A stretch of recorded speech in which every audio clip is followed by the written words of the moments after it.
Namaste and welcome. In today's session, I will be discussing about CBSE Class 12 Mathematics question paper pattern. Yesterday, we received the sample paper from the Central Board of Secondary Education.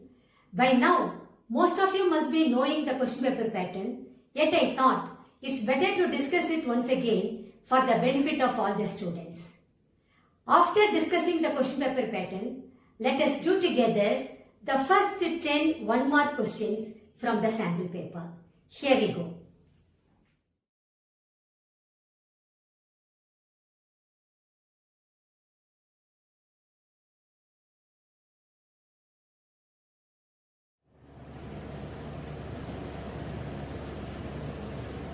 This is the question paper pattern.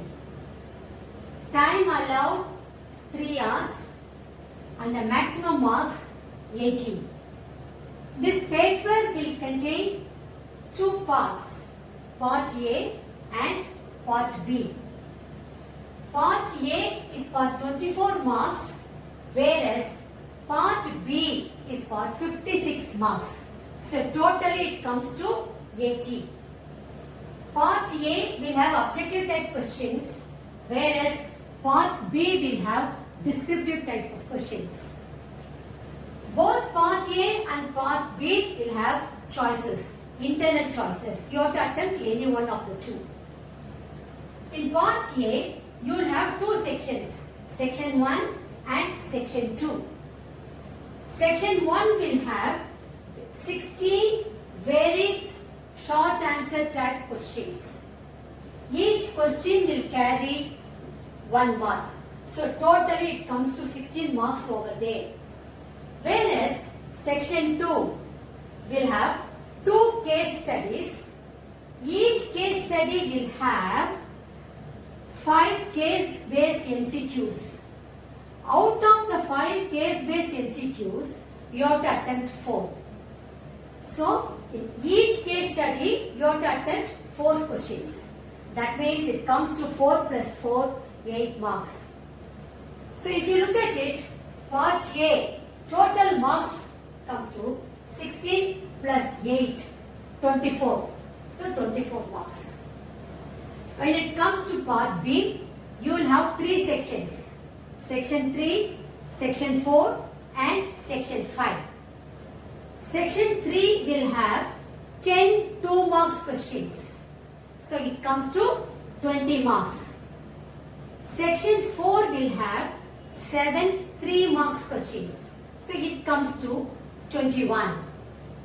Whereas Section 5 will have 3 5 marks questions. So it comes to 15. When you add these marks, that is 20 plus 21 plus 15, the total marks come to 56. See here, Part B is for 56 marks.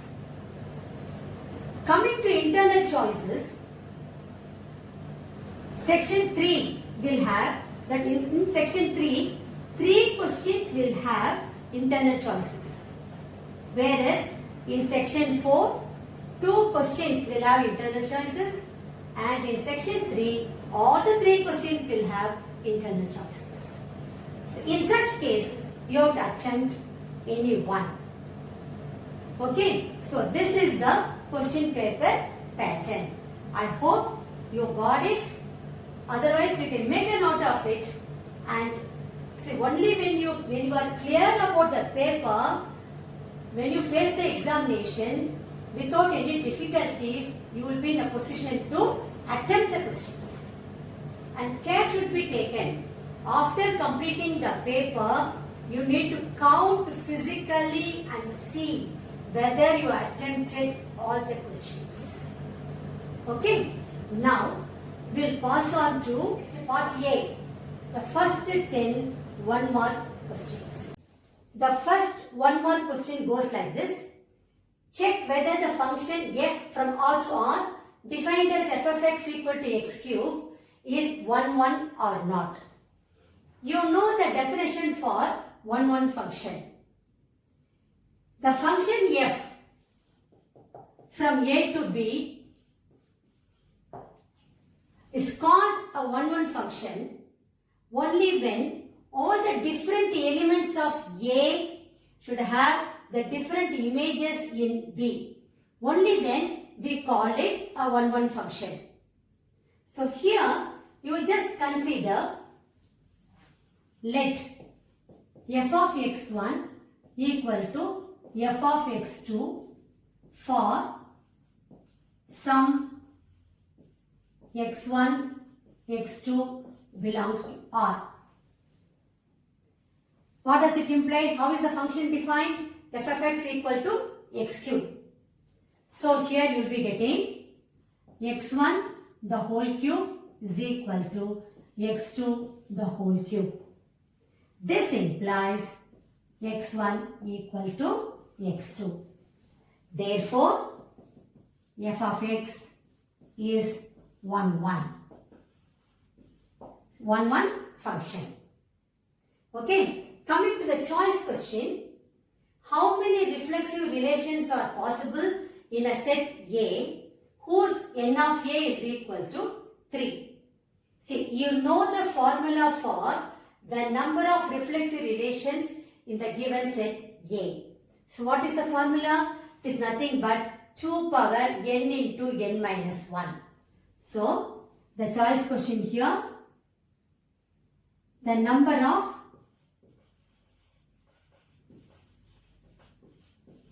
reflexive relations in a set A is equal to 2 to the power n into n minus 1. Here n is equal to 3. Therefore, here n equal to 3. Therefore, number of reflexive relations is equal to 2 power 3 into 3 minus 1, which is equal to 2 power 6. Finally, you need to conclude 2 power 6 reflexive relations are there in set A. Okay, now pass on to question number 2. The second question is a relation R in S. The set S, which is 1, 2, 3, is defined as R is equal, the relation is defined as 1, 1, 1, 2, 2, 2, 3, 3. Which element or elements of relation R be removed to make R an equivalence relation? See, you need to know the definition for the equivalence relation. You know, a relation R on set A is said to be an equivalence relation on A if and only if it is reflexive, symmetric and transitive. If you see the relation here, 1, 1 is there, 2, 2, 3, 3. So by looking at it, you can say the element 1, 2 should be removed to make R an equivalence relation. So you need to conclude the element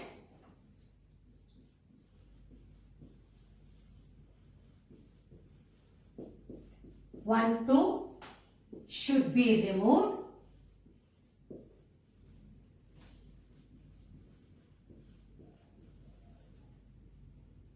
to make R an equivalence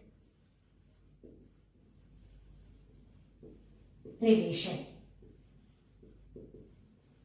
See, it is possible for you to write the answer without spending lot of time only if you know the definitions. As far as this particular chapter, functions and relations is concerned, you need to know the definitions. If you know the definitions for everything, every function and relation, it is easy for you to attempt the questions based on that. Okay, now we will pass on to question number 3. Now, here A relation R in the set of real numbers are defined as R equal to the relation AB such that root A equal to B is a function or not, justify. It's a very easy question rather. You know that square root is not defined for negative numbers. So, root A is not defined for A belongs to minus infinity to 0. Therefore, root A equal to B is not a function. So, first you need to write root A equal to B is not a function. It is not a function. Not a function. First you answer that. Function or not. It is not a function. Justify. What is the justification you are going to give? Root A is not defined for A belongs to minus infinity to 0 because the set of all real numbers. But in this interval, it is not defined. Therefore, it is not a function. That is how you will be concluding your answer. Now, choice question. An equivalence relation R in A divides it into equivalence classes A1, A2, A3. What is the value of A1 union A2 union A3 and A1 intersection A2 intersection A3? Again, it's a very straight question rather. You need to know the definition of equivalence classes. That's all. See, here A1, A2, A3 are all the subsets of A. According to these equivalence classes, all these subsets are either equal or disjoint. So, what do you get? A1 union A2 union A3 is going to be the set A itself. And what will happen to the intersection part? A1 intersection A2, they are disjoint. So, it is going to be a null set fact.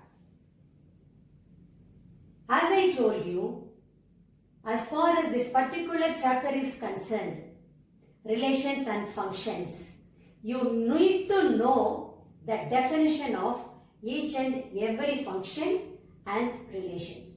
Only then it will be easy for you to answer without wasting time. Now, let us move on to question number 4. Now, let's do the fourth question. If A and B are matrices of order 3 by n and m by 5 respectively, then find the order of matrix 5A minus 3B given that it is defined. See, we know that the addition of two matrices is possible only when they have the same order. Subtraction of two matrices is possible only when both the matrices will have the same order. That being the case, here the number of columns of A should be 5 and the number of rows of B should be 3. Or in other words, A should be a matrix of order 3 by 5 and B also should be the matrix of order 3 by 5. When you multiply the matrix A by 5, 5A will be of order 3 by 5 and when you multiply the matrix B by 3, 3B also will be of the order 3 by 5. So when you subtract, the matrix what you get will be of the order 3 by 5. So anyway, we are not going to write all the steps for 1 mark. You can straight away write the subtraction is possible only when the order of both the matrices are same. So the matrix A should be of the order 3 by 5 as well as the B also should be of the order 3 by 5. Then which implies 5A minus 3B also will be of the order 3 by 5. That is how you will be concluding your answer. So the answer should be 3 by 5. Okay. Now coming to question number 5. Find the value of A square where A is a 2 by 2 matrix whose elements are given by Aij is equal to 1 if I is not equal to j and 0 if I equal to j. See, you know that any 2 by 2 matrix A can be written as A11, A12, A21, A22. But what is the condition given here? When I is equal to j, the value should be 0. That means here I and j are same. Therefore, the value has to be 0. When I is not equal to j, the value is 1. Here see, I is 1, j is 2. So, they are not same. That means the value is 1. Same is the case here. Here I is 2, j is 1. They are not same. Therefore, the value is 1. Here both I and j are same. The value is 0. I got A. I need to find the value of A square. Therefore, A square is equal to A into A, which is 0, 1, 1, 0 into 0, 1, 1, 0. When you multiply first row, first column, you will be getting just 1 first row and second column. What will happen? 0 here, so you will get 0 here. And here second row, first column, 1 into 0, 0, 0 into 1, 0, again 0 you will get. And second row, second column, it will be 1. So, the value, A square is nothing but find the value of A square. Therefore, A square is equal to 1001. That's all. Okay, now we will pass on to question number. Sorry, I forgot to do the choice question. The fifth question, the choice one. So let me do it now. Given that A is a square matrix of order 3 by 3 and determinant of A is equal to -4, find the determinant of adjoint of A. Very straight question. You know the formula. Determinant of adjoint of A is nothing but determinant A to the power n minus 1. Here, the value of determinant is -4. That is what is given to you. The power n. N is the order of the matrix, which is 3.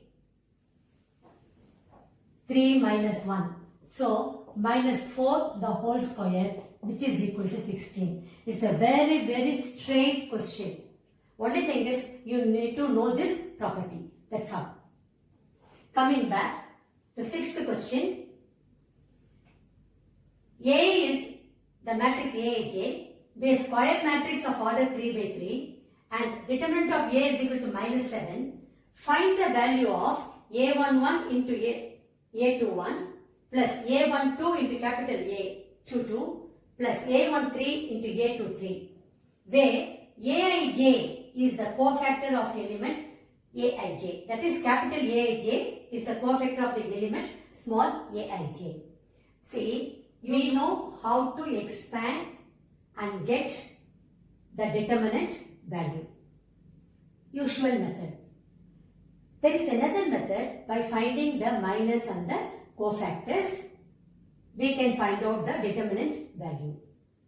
For that, what we need to do, see, any 3 by 3 matrix can be taken as A11, A12, A13, A21, A22, A23, A31, A32, A33.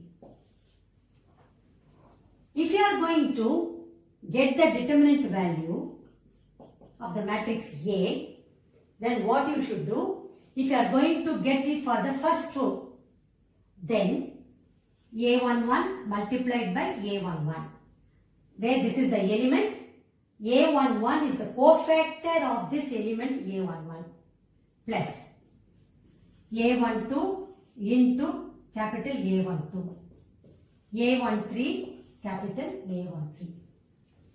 Whereas, if you take the elements of the one particular row or column, if you are going to take the cofactors of some other row or column, then the value will be 0.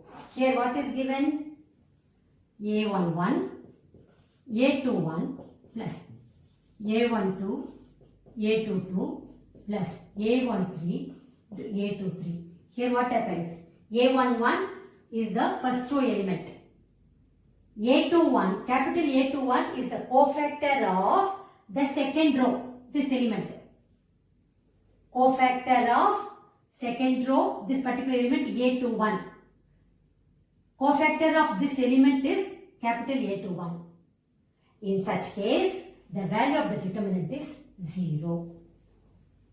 Okay. So finally you need to conclude A11 into A21 plus A12 into A22 plus A13 into A23 is equal to 0. No need to explain all these things. Just I gave you the formula for finding out the determinant value by using the minus and the cofactors. Any row or column you can take it. So no need to write all those things. Straight away you can write this. By looking at it you can make out A11, A12, A13 are the first row elements. You need to have the first row cofactors. But instead you are having the cofactors of the second row elements. Therefore the value is going to be 0. As simple as that. Now coming to question number 7. Seventh question. Find integral e power x into 1 minus cot x plus cosecant square x dx. See, you can write this question as integral e power x dx minus integral e power x into cot x minus cosecant square x dx. See here, differential of cot x is minus cosecant square x. And you know the formula, integral of e power x into f of x plus f dash of x dx is equal to e power x f of x plus c. Okay. So, here what happens? Integral of e power x is nothing but e power x minus, here this is f of x, this is f dash of x for you. So, which is going to be f of x? E power x cot x plus c. That is e power x into 1 minus cot x plus c is going to be the answer. So remember this formula. For 1 mark you can use it and then apply it in the question and get the answer without wasting much time. Okay. Coming to the choice question, evaluate minus pi by 2 to pi by 2 x square sin x dx. You know the property, one of the properties of definite integral, integral minus a to a f of x dx is equal to 0 if it is an odd function. If you see here, x square, what is an odd function? If you replace x by minus x in f of x, if you replace x by minus x, you get the same f of x, then it is even function. If you get negative of that, then it is an odd function. Here what happens? F of x is x square sin x. What will happen to f of minus x? Minus x the whole square to sine of minus x, which is equal to, this is x square minus sin x. Sine of minus x is minus sin x, or this is minus x square sin x, which is minus f of x. Right? Therefore, f of x is an odd function.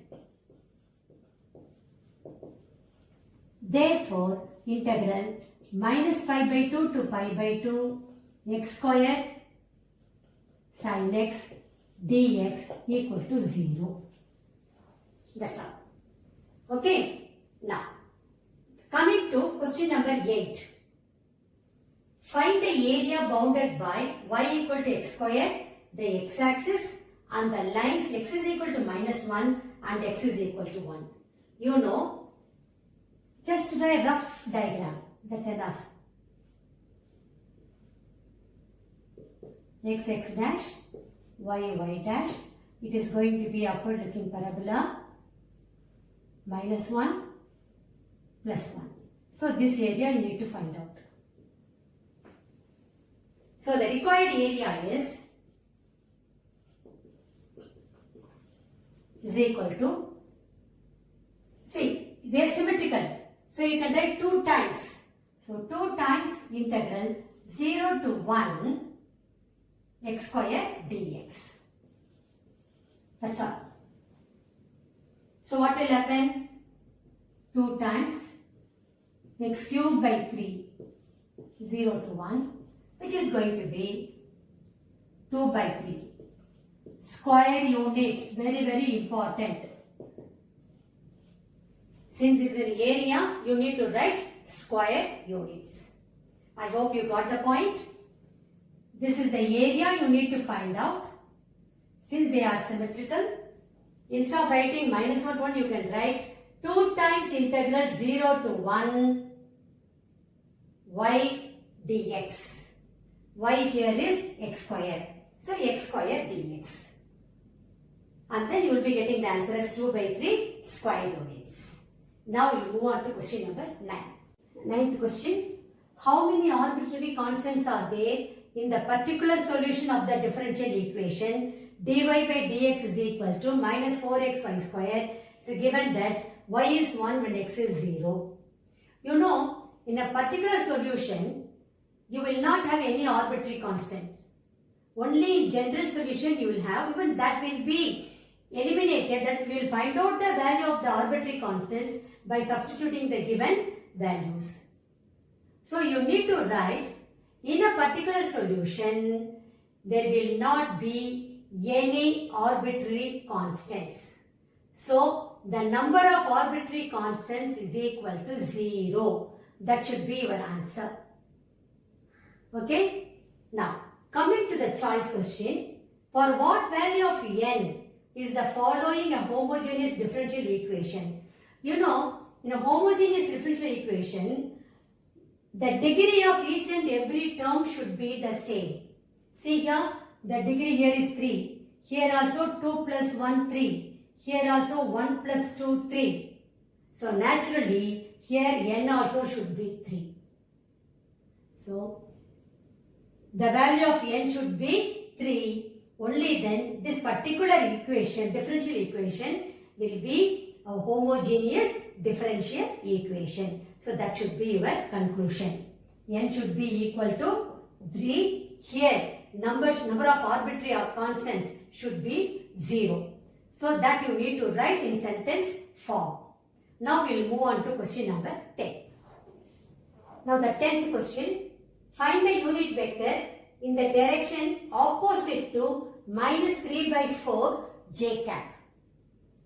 Now, what is the vector opposite to -3 by 4 j cap? The vector, not a unit vector, it's a vector opposite to -3 by 4 j cap is nothing but 3 by 4 j cap. Let vector A is equal to 3 by 4 j cap. Therefore, the unit vector A cap is nothing but A vector by mod A vector. This is 3 by 4 j cap by square root of coefficient of I cap is 0. So I am not writing it. Coefficient of j cap is 3 by 4. So 3 by 4 the whole square plus coefficient of k cap the whole square. There is no coefficient of k cap also. So this is going to be 3 by 4 j cap by square root of 9 by 16, which is nothing but 3 by 4 j cap into 4 by 3. 3 and 4 will get cancelled. You will be left with j cap. Therefore, the unit vector opposite to minus 3 by 4 j cap is nothing but j cap. That should be your answer. With that, we have come to the end of today's session. I will continue with the same sample paper in my next class. Thank you very much. I will meet you again.